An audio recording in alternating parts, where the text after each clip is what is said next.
If you've been to the fair and you know that game that's like that little plinking game, you put the ball up there at the top and it goes down and it zigzags all across the board and it falls in. That's what this always makes me think of, who's talking about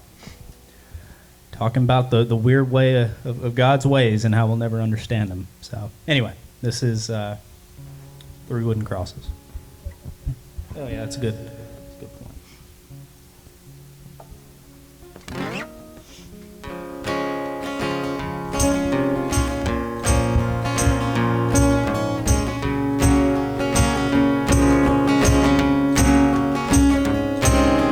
Farmer and a teacher, a hooker and a preacher, riding on the midnight bus bound for Mexico. One was headed for vacation, one for higher education. 2 of them were searching for lost souls. That driver never ever saw the stop sign. 18-wheelers can't stop on a dime. There are 3 wooden crosses on the right side of the highway. Why there's not 4 of them, heaven only knows. Guess it's not what you take when you leave this world behind you. It's what you leave behind you when you go. That farmer left a harvest, a home in 80 acres, faith and love for growing things in his young son's heart. That teacher left a wisdom in the minds of lots of children, did her best to give them all a better start. That preacher whispered, can't you see the promised land? As he laid that blood-stained Bible in that hooker's hands. There are 3 wooden crosses on the right side of the highway. Why there's not 4 of them, heaven only knows. Yes, it's not what you take when you leave this world behind you. It's what you leave behind you when you go. That's a story that our teen preacher told last Sunday, as he held that blood-stained Bible up for all of us to see. Said, bless the farmer and the teacher and the preacher. Gave this Bible to my mama, read it to me. There are 3 wooden crosses on the right side of the highway. Why there's not 4 of them, now I guess we know. It's not what you take when you leave this world behind you. It's what you leave behind you when you go. There are 3 wooden crosses on the right side of the highway.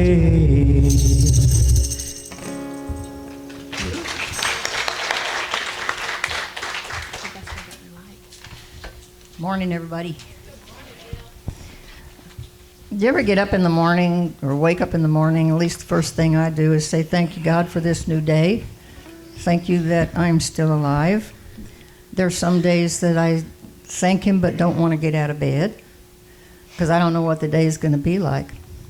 But I'm going to sing you a Randy Travis song too here. It's called Lord, I Hope This Day Is Good. Lead me off there, Brenda girl.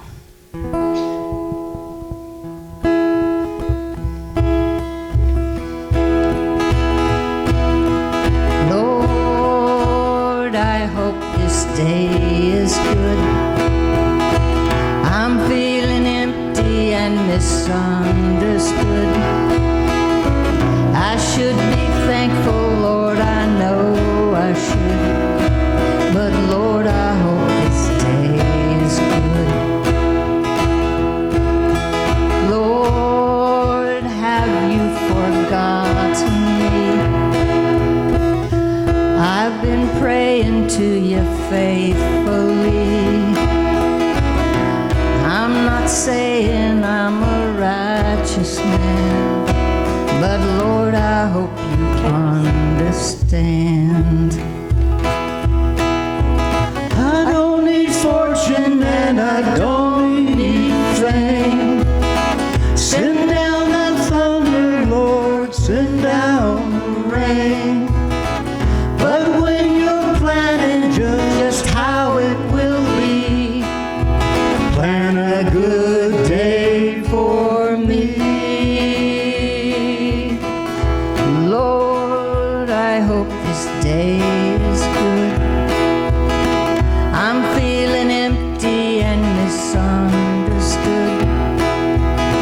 I should be thankful, Lord, I know I should. But Lord, I hope this day is good. You've been the King since the dawn of time. All that I'm asking is a little less crime. It might be hard for the devil to do, but it would be easy for you. Lord, I hope this day is good. I'm feeling empty and misunderstood. I should be thankful, Lord, I know I should. But Lord, I hope this day is good. Yes, Lord, I hope this day is good.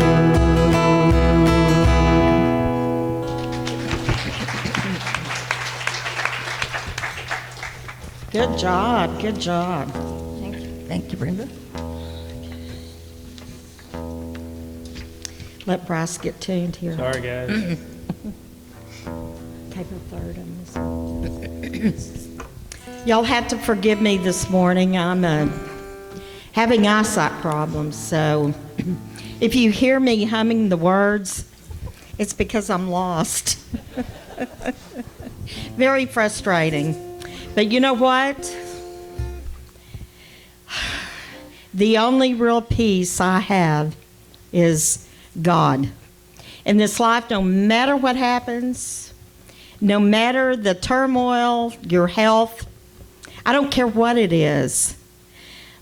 If I'm having problems, I just go outside and I just look at all the beauty around me and I just pray, and this peace comes over me like no other peace. The name of this song is The Only Real Peace.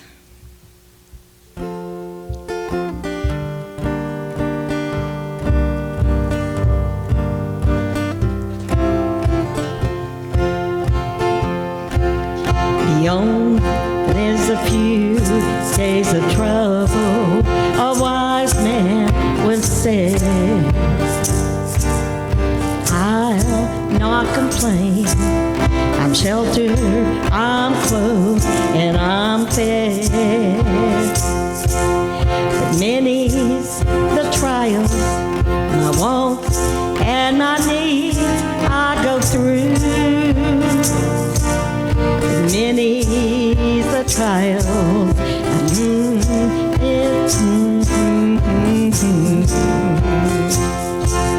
The only real peace that I have, dear Lord, is in you. The only real peace that I have, dear Lord, is in you. With all life's frustrations, I need you, and I know I do. 'Cause the only real peace that I have, dear Lord, is in you.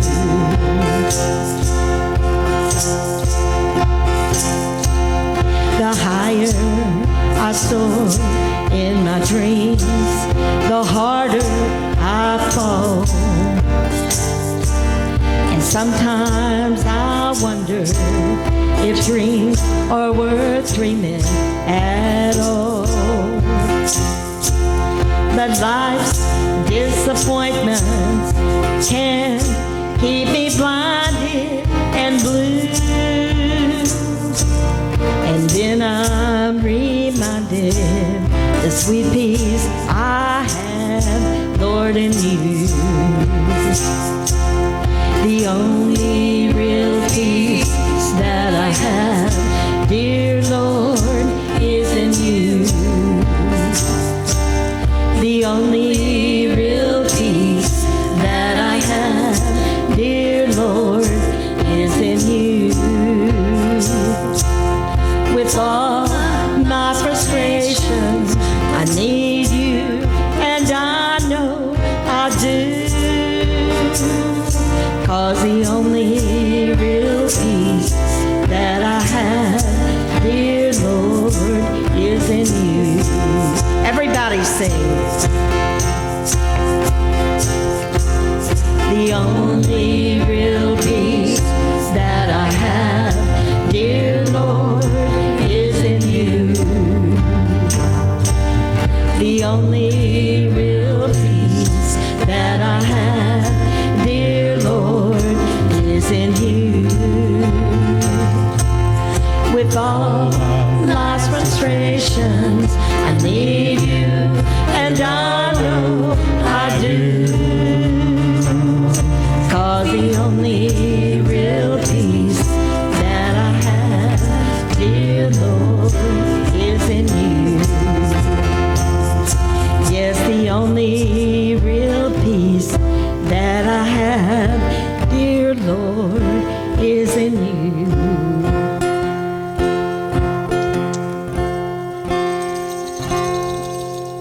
Oh, yeah, beautiful, Brenda. Good job.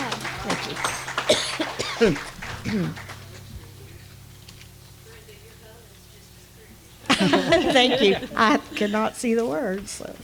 I go to the doctor the second, so. She only had to hum one time. This next song is a Billy Dean song that I've done several times. You may remember. It was probably written as a love song for a gentleman talking about his wife, but we're going to sing it as a love song from us to Jesus.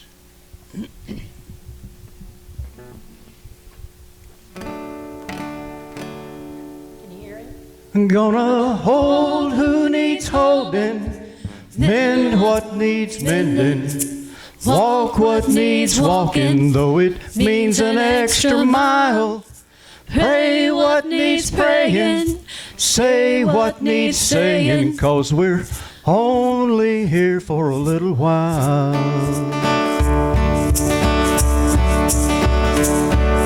Today I stood singing songs and saying amens, saying goodbye to an old friend who seemed so young.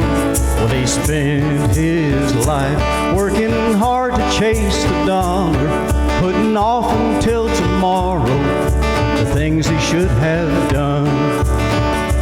Make me stop and think, what's the hurry, why the running?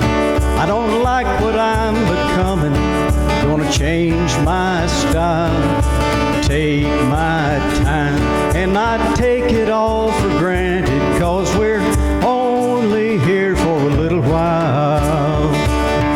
Gonna hold who needs holding, mend what needs mending, walk what needs walking, though it means an extra mile. Pray what needs praying, say what needs saying, 'cause we're only here for a little while. Let me love like I'll never see tomorrow, treat each day as though it's borrowed, like it's precious as a child. Oh, and take my hand, let us reach out to each other, 'cause we're only here for a little while. Gonna hold who needs holding, mend what needs mending, walk what needs walking, though it means an extra mile. Pray what needs praying, say what needs saying, 'cause we're only here for a little while. Gonna hold who needs holding, mend what needs mending, walk what needs walking, though it means an extra mile. Pray what needs praying, say what needs saying, 'cause we're only here for a little while. 'Cause we're only here for a little while.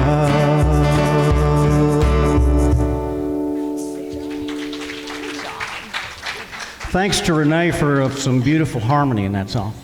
Oh, you're welcome, Dave. Anytime. I'm going to sing a song about praying and how powerful it is to pray. I've got a little personal testimony, kind of more, I see it through the eyes of Dustin. And we've been without a second vehicle for 5 years. And he's been praying for 5 years for another vehicle. We've made bad trades and bought from dealers and, problems from up north in rusty vehicles. Sorry, Richard. But we had some goals set, and they're getting closer to them.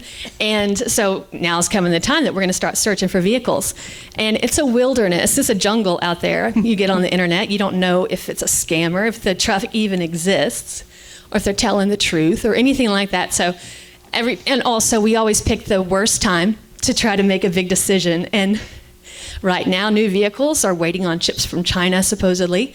And any old used vehicle is selling immediately. My friend in the dealership said they can ask whatever they want for a used truck. So that made it hard every time he saw a listing. We put it on our list that we're going to try come this weekend, and it was sold. And so one evening, he sees this ad, and it popped up in our search criteria because the price dropped. And we even tried to buy from Gerald here, but the timing wasn't right. Dustin, he just said, and be specific in your prayers, and he was. I just want to find a vehicle from an old man, because it'll be taken care of. They'll be retired and have time to keep up the maintenance on it. So this ad he saw last night, and he stayed up all night praying because he saw this ad. And I'm serious, in the description it says, gently driven and maintained by older perfectionists. And not only this, I'm not joking, but the pictures were terrible. But in one of the pictures taken of the seat inside of the cab, there's an old man's cane leaning in the console. So it was the only vehicle we had to make a trip to look at. We spent 2 hours with the man. We could probably point out his grandchildren if we saw them, in town. And so we go pick up our new used truck on Monday. So that is just a powerful testimony and prayers and being steadfast in your prayers. And as a nation, I believe that we are in a revival and being called to pray. Yes, for our nation. All of us are being called to go down to the river to pray. Amen. Okay, let me take a deep breath. Low and fast. I don't have an instrument necessarily to get ready, but my voice. Are you going to start me off with a strum, or am I okay? No, you just go with your key. Okay. We'll follow. As I went down in the river to pray, studying about that good old way, and who shall wear the starry crown, good Lord, show me the way. Oh, sisters, let's go down, come on down, let's go down. Oh, sisters, let's go down, down in the river to pray. As I went down in the river to pray, studying about that good old way, and who shall wear that robe and crown, good Lord, show me the way. Oh, brothers, let's go down, come on down. Oh, brothers, let's go down, down in the river to pray. As I went down in the river to pray, studying about that good old way, and who shall wear the starry crown, good Lord, show me the way. Oh, fathers, let's go down, come on down. Oh, fathers, let's go river to pray. As I went down in the river to pray, studying about that good old way, and who shall wear that robe and crown, good Lord, show me the way. Oh, mothers, let's go down, come on down. Oh, mothers, let's go down in the river to pray. As I went down in the river to pray, studying about that good old way, and who shall wear the starry crown, good Lord, show me the way. Oh, sinners, let's go down, come on down. Oh, sinners, let's go down in the river to pray. As I went down in the river to pray, studying about that good old way, and who shall wear that robe and crown, good Lord, show me the way. Oh, way to go, Renee. Thank you, Wes. Thank you all.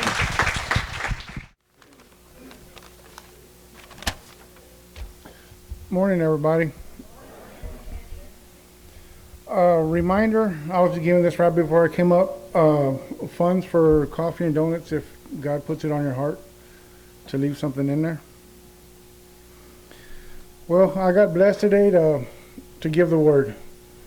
And it's funny the way it works. I was having lunch with James and Teresa Sunday, and I told James, I was like, you know what, I've had a message on my heart, and I'm ready to go up there and give the word.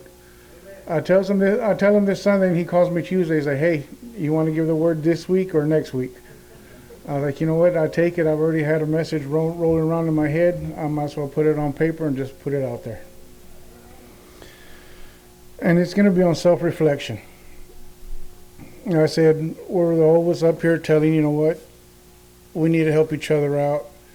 We need to put hands out when people need it. We need to help people. And the biggest thing that we take out of it is, you know what, somebody gets in trouble, we run and try to help them fix their problems. How are we supposed to help somebody fix their problems if we have our own and we don't try to fix our own? So how is a broke supposed to help somebody else that's broken get fixed? The way I look at it is, you know what, how do you get a former alcoholic, a recovered alcoholic, go help a previous one trying to get out of it? All that's going to happen is he's going to get pulled back into it. If we want to change the world, we want to change somebody, we need to start with ourselves. Like I said, you look in a mirror, and I see a mirror as one of those friends that just comes and tells you what you want to hear, because that mirror just shows you what you want to see in that moment. I said one day you can go sit there and have wrinkles and look old, and the next thing you know, you go get that Botox, and guess what? You look young again. So, and that's the thing about the mirror. I mean, it's going to show you what you want to see at that time and moment. But you look deep down in your soul. That one you can't change by doctors or money. No matter how much money you got, you can't change what your soul is, the way you are on the inside. When things are going good, you know what? Hey, smiles and cheers. But your true colors come out when times get hard. When money's tight, when COVID going around, the world getting the way it is, people's true colors are starting to show out, and that's when you really see a person's true identity. They could run around and smile and sit there and say, hey, you know what? I'm happy, God loves me, He's blessing me. And then when times get hard, you know what, Lord, what did I do? We don't realize trials and tribulations are our biggest points where we learn the most. It's a true test. Our tests are something we got to go through to be better at the end of the next round. I've gone through a lot, and a lot of it came when I talked to Richard the other day when I was telling him I used to spend a lot of weekends in jail. And he sits there and says, you know what, I don't see you like that. God has brought me a long way from where I was at to where I'm at now. And thank God he's put a lot of people in my life. Friends, I've lost family, and I mean biological family, for my decision to do what I'm doing now. But you know what, you look at it, when Jesus was doing his work, he lost his family to do the work for his Father. There's times that we got to make decisions to change the world,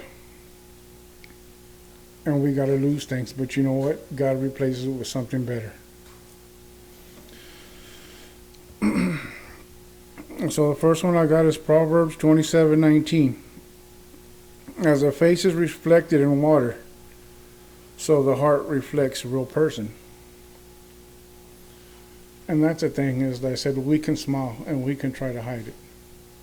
But when times get hard and we're going through a real life struggles, that's when you find out who you are. I mean, you could sit there and say, you know what, hey, you'll be fine, you know what, you'll make it through this. But yet when the tables turn and you're going through the hard times, you know what, you become negative Nancy. So how are you somebody lifting somebody else up if you know what, if you're negative yourself? Like I said, you can't live a negative life and have positive results. It don't work like that. You can't hang around negative people and expect to have a positive life and positive thoughts when every time you try to say something good, they bring a negative out. It don't work like that. You surround yourself with positive people, and that's one thing I've heard for years, and I never believed it until I got here. God has put people in my life that were successful, and in many ways, in different ways, a lot of these people, these men that I hang around with, family, this church, I've learned a lot. Back in the day, I used to think, you know what, blessings would come from money. You do a good deed, hey, you know what, you'll get money. But you know what, I just realized something. With the friends and my family here at church, I'm a millionaire. With the men that I have in my life, with the friends I have in my life, no matter what, just like last weekend, I was doing a favor for a friend, my truck broke down. And then the favor I was doing, I got paid back with a favor because the other friends came back and saved me. And it made me realize everything you do doesn't mean you got to get something back in return. You got to do it because you just want to be a blessing from the goodness of your heart. Not because I'm going to be blessed. You already are blessed. You've got your life. You woke up. You've got your loved ones. You've got your kids. And with their blessings. We just don't see them like that because we have them every day. We need to see things that are added extra into our life to feel that we're blessed. But you know what? You got your mom and your dad. That's a blessing in itself. If you could sit there and say, you know what, give them a hug and say, I love you, thank you for what you did, that's a blessing in itself. Because that is only one of my biggest regrets, is that I never put my arms around my dad and told him thank you for what he did for me.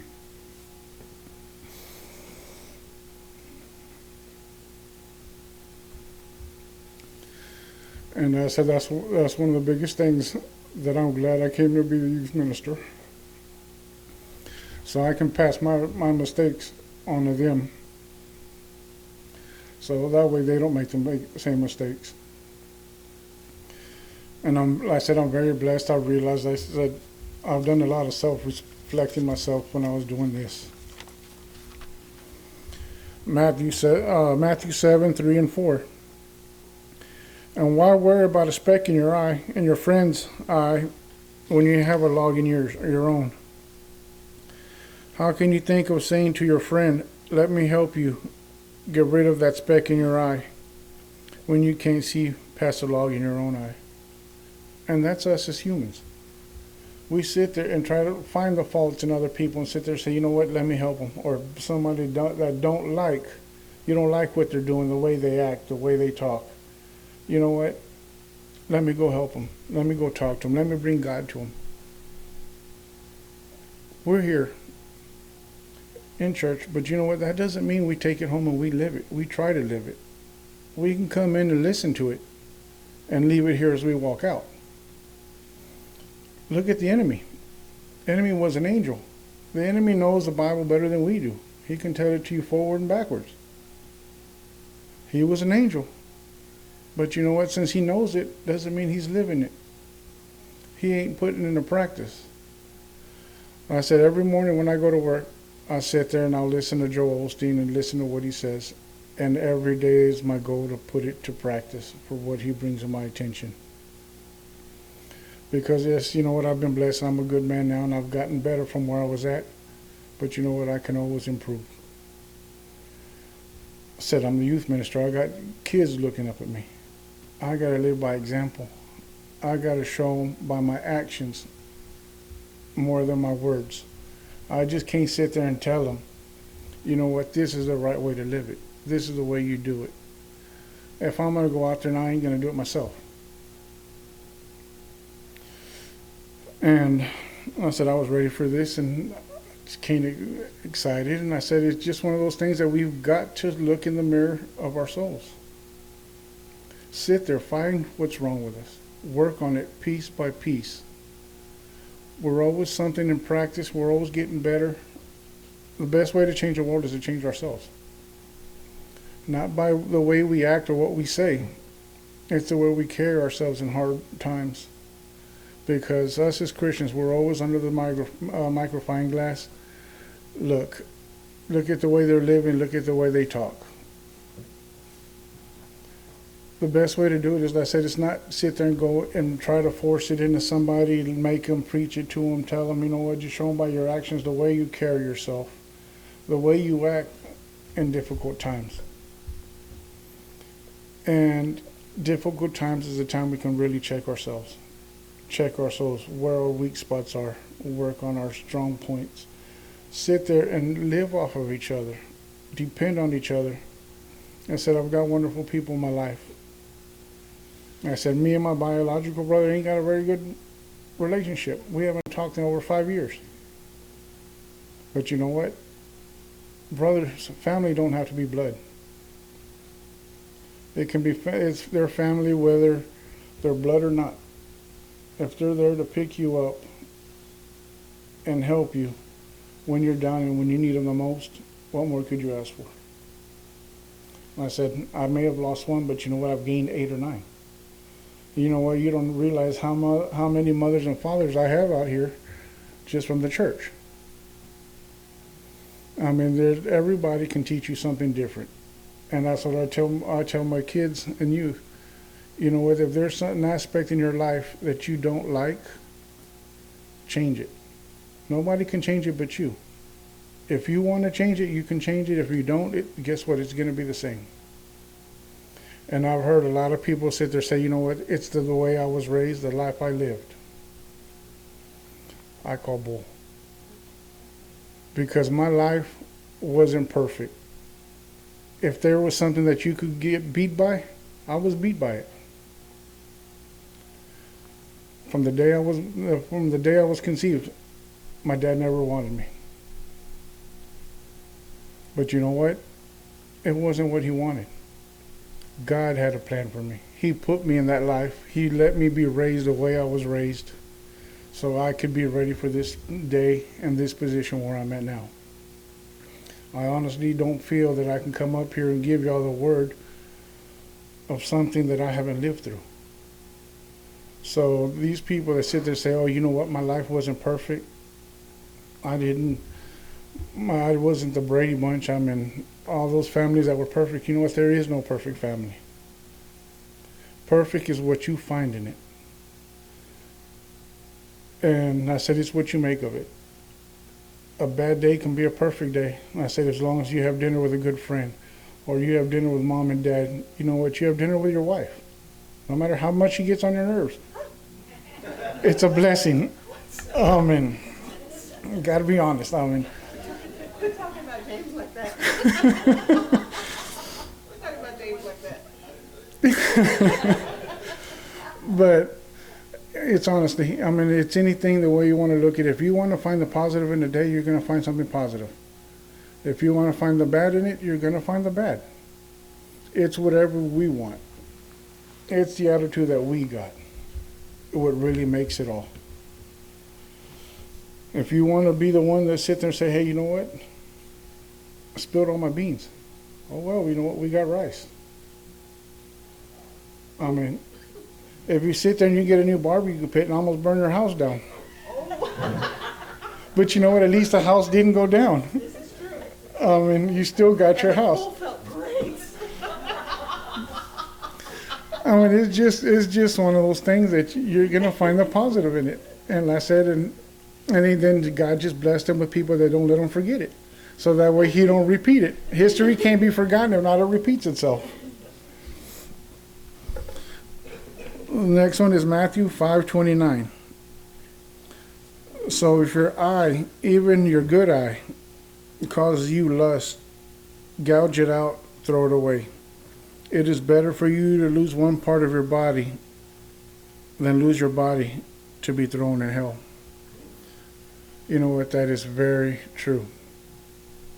How many of us have that friend, that family member, that is just constantly running around causing havoc, trying to destroy somebody else's life, somebody's marriage, friendships, whatever it is? You've got that person in your life. It's just, we've got to get rid of that bad thing. It's, what do we tell our kids? You know what, you may not be a bad kid, but they're going to judge you by the people you run with. If they're a bunch of druggies, guess what? You may not touch it, but they're going to see you running around with them. Oh, look, you watch it. They're a bunch of druggies over there. You get judged by the people you run with. And I remember hearing that all my life. I remember telling my child that. We've all gone through it and we've all done it. And you know what? Why do we forget that now that we're adults? Why don't we practice what we're telling our kids? As adults, you know what? We don't realize we teach our kids by our actions and our words, the way we talk and the way we live.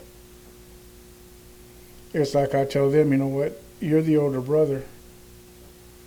Whatever you do, your little brother sees it or sister, and they're going to sit there and say, well, you know what? So-and-so did it. It's all right for him to do it, so I can do it. And us as parents, that we're raising our kids and want to teach them right. And we do things, oh, but you know what? You don't do that. It's okay for me to do it because I'm mom and I'm dad, but you don't do it because you're my child. I expect better. They say actions speak louder than words.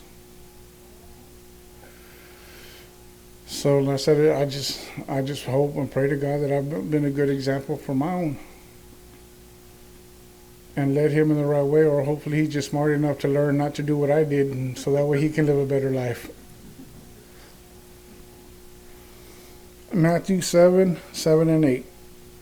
Keep asking and you will receive what you ask for. Keep on seeking and you will find. Keep on knocking and the door will be open to you. For everyone who asks receives. Everyone who seeks finds. And to everyone who knocks, the door will be open. So if you really want to change your life, or you want to change your attitude, or change the way you live, you can do it.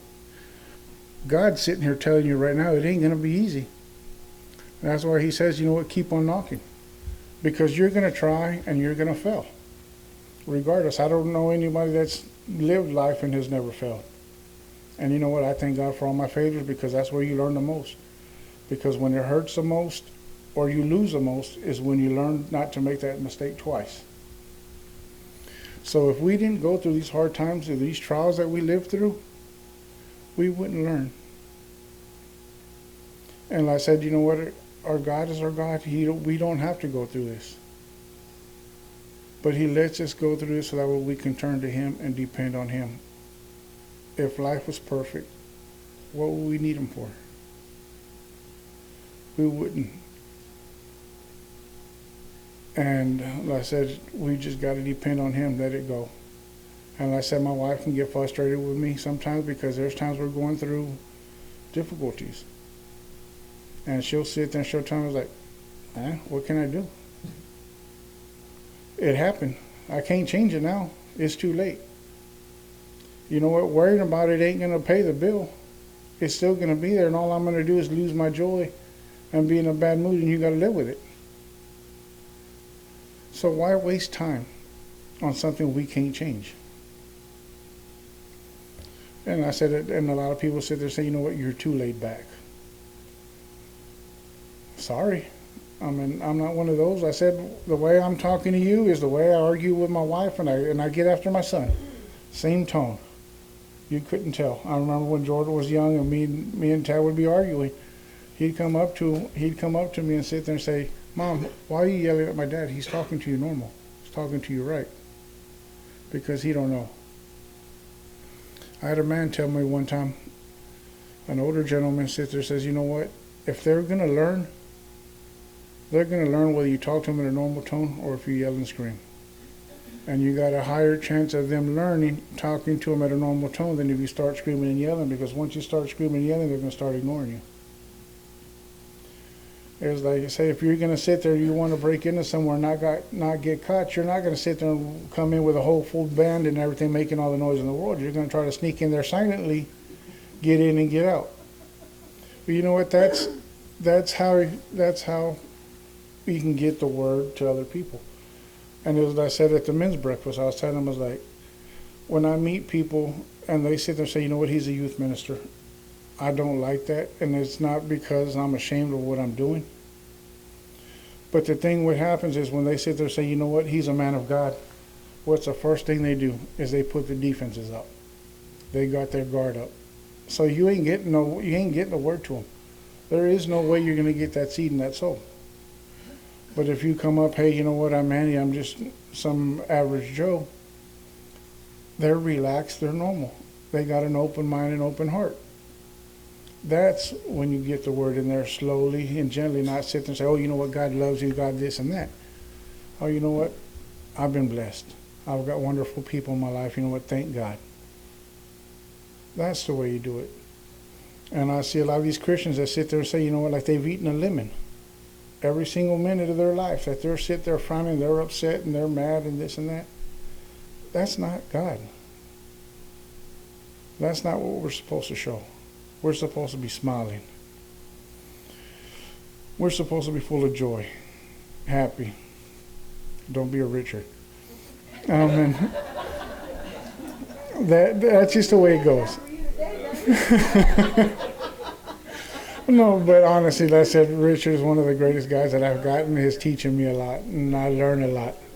I mean, then he does got a lot of more experience in life than I do, so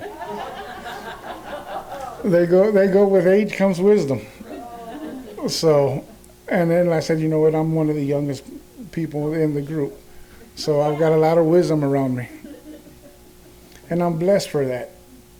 Like I said, always when I've always worked, I've always enjoyed working with people that have been doing it the longest, the oldest, most experienced people, because they've gone through all the hard times, they've gone through the bumps, they've lived through it, and they can tell you the shortcuts, so that way you don't got to run into the same walls they did. And I said, age is one of the biggest blessings you can have. You don't realize it. I said, everybody says youth. Yeah, you may have a lot of energy. Guess what? You got a lot of ignorance. So I said,